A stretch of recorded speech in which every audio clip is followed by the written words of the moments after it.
ጸሎት የምግባራት ሁሉ እናት ናት። የጦርነት ሁሉ መጀመሪያ ናት ጸሎት።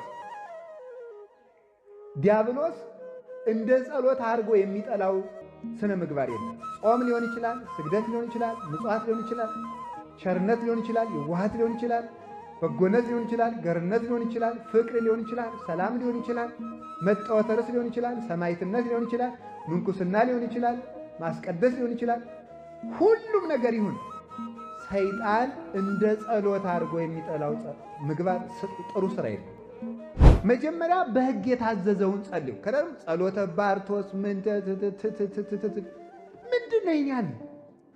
በሕግ የታዘዘውን 318ቱ ሊቃውንት በፍትሐ ነገሥት ያዘዙትን፣ ነቢያት ሐዋርያት ያዘዙትን መዝሙረ ዳዊት፣ ውዳሴ ማርያም፣ ዳዊት፣ ወንጌል ጸልዩ። አሁን ከዛሬ ጀምሮ ሁላችሁም ዳዊት ይኖራችኋል። ከቃሉ ጋር ናችሁ? እግዚአብሔር ከሁላችን ጋር ይሁን። ስለዚህ ሁላችሁም ከዛሬ ጀምሮ መዝሙረ ዳዊት ሊኖራችሁ ይገባል። መዝሙረ ዳዊት የሌለው ክርስቲያን ክርስቲያን አይደለም። እዩት። ስርዓት ምን ያስተምርናል ካላችሁ ገድለ ቅዱሳን፣ ስርዓተ ቤተክርስቲያን። አሁን ይውላችሁ ተክሊል ሲፈጸም ዳዊትና ውዳሴ ማርያም ነው የሚደገሙ፣ ምንም አይደለም ሌላ። ወንጌል አለቀ። እሺ ክርስትና ሲነሳ ዳዊት ውዳሴ ማርያም ነው የሚጸለየው፣ ወንጌል ነው የሚጸለየው። ሙታን ሲፈቱ ዳዊት ውዳሴ ማርያም ወንጌል ነው የሚጸለየው። ምን የትኛውም ስርዓተ ቤተክርስቲያን ካህናት ዲያቆናት ሲሾሙ ዳዊት ውዳሴ ማርያም፣ ጸሎተ ቡራኬ ሁሉ ዳዊት ውዳሴ ማርያም። ካህኑ ቅዳሴ ከመግባቱ በፊት ቅድመ ግባተ መንጦላይት የሚባል ጸሎት አለ። ከመቅደስ ገብቶ ከመጸለዩ በፊት ወጥቶ ቅድስቱ ላይ ሆኖ መብራት ይዞ መስቀል ይዞ ህዝቡ ፊቱን ወደ ህዝቡ አዙሮ የሚጸልየው ጸሎት አለ። ዳዊት ነው፣ መዝሙረ ዳዊት ነው። በየትኛውም ጉዳይ የሚጸልየው ምንድነው ካላችሁኝ መዝሙረ ዳዊት ነው። በየትኛውም ነገር ውስጥ ማለት ነው።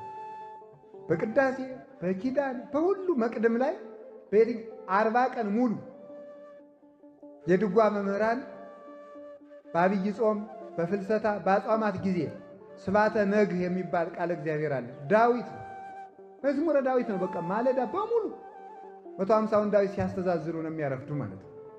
ዳዊት ነው የሚጸልዩ። ስባተ ነግህ የቅዱስ ያሬድ ቃል እግዚአብሔር ብዙ ነው። ምዕራፍ የሚባል መጽሐፍ አለ፣ ሙሉ ዳዊት ነው። በስመ በመዝሙረ ዳዊት ይዘምሩ ሰማያውያን ወምድራውያን።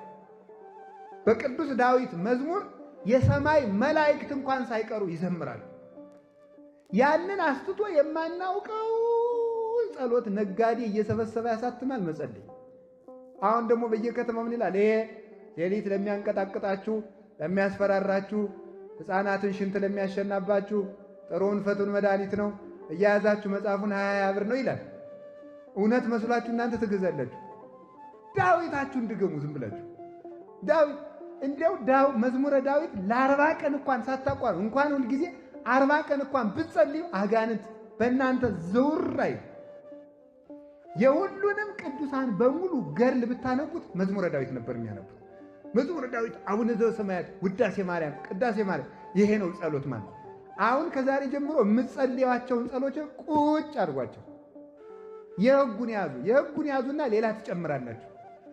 ስለዚህ የሕጉን ያዙና መዝሙረ ዳዊትና ውዳሴ ማርያም ላለማቋረጥ ለራሳችሁ ቃል ግቡ። ከዛሬ ጀምሮ ነገ ጧት ሁላችሁም መዝሙረ ዳዊት እንድትገዙ። መዝሙረ ዳዊት ሁላችሁም የሰንበት ትምህርት ቤቱም ሱቅ አለው አይደል? ዳዊት አለው አለ። እዚያ ግዙ። ከሌላችሁ አምጡ። ከሌላችሁ እናንተም ባህር ዳር ዳችሁ አምጡ። ሰሞኑን እስከሚቀጥለው ሳምንት መንፈሳዊ ፕሮጀክት ምዕመናን እየሰማችሁ ነው። መዝሙረ ዳዊት ገዝታችሁ ጸልዩ። እርግጠኛ ሆኜ ነው የምነግራችሁ፣ የፈለጋችሁትን ነገር ይመልስላችኋል መድኃኔዓለም። እምነቴን ነው እንጂ እንደ ቅዱሳን ጸጋ ኑሮኝ አይደለም እንደዚህ የምለው። እምነቴን ነው የምነግራችሁ። በሕግ የታዘዘውን ነገር አድርጉ። ሕግ የሚለው ይሄ ነው። አንዳንድ አባቶች ሰይፈ መለኮት ጥሩ ነው፣ አንዳንድ አባቶች ሰይፈ ሥላሴ ጥሩ ነው ብለዋል። አንዳንድ አባቶች የሚባል ነገር የለም። የመጽሐፍ መምህራን የተናገሩት ነው እውነት። እኔ ደግሞ እንግዲህ የመጽሐፍ መምህር ነኝ። ምን ሆናችኋል እናንተ? የቤተ ክርስቲያን የመጽሐፍ መምህር ነኝ።